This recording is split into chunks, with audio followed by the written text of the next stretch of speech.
તો અમદાવાદમાં 28 પીઆઈની આંતરિક બદલી કરવામાં આવી, જેમાં 4 પોલીસ ઇન્સ્પેક્ટરને પોસ્ટિંગ અપાયા છે।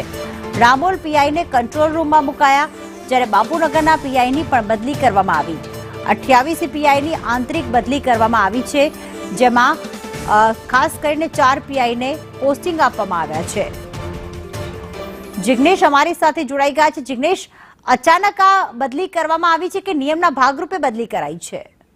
વાત કરવામાં આવે તો પોલીસ વિભાગમાં આંતરિક બદલીઓ થતી હોય છે તે સામાન્ય બાબત છે, પરંતુ જે છેલ્લા કેટલાક સમયથી જે અસામાજિક તત્વોના આતંકના જે વિડીયો સામે આવતા હતા, જે કાર્યવાહી પોલીસ દ્વારા કરવામાં આવતી હતી, અને સાથે જે વસ્ત્રાલમાં જે તાજેતરમાં બનાવ બન્યો છે તેને જોતા આ આંતરિક બદલીઓ થઈ હોય તેવું માનવામાં આવી રહ્યું છે।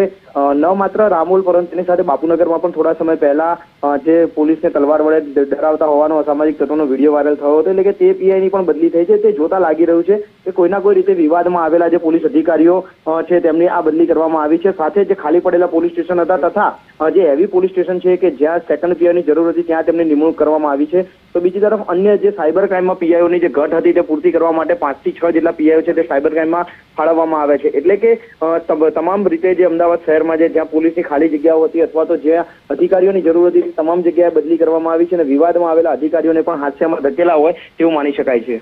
આભાર જિગ્નેશ તમામ વિગતો માટે।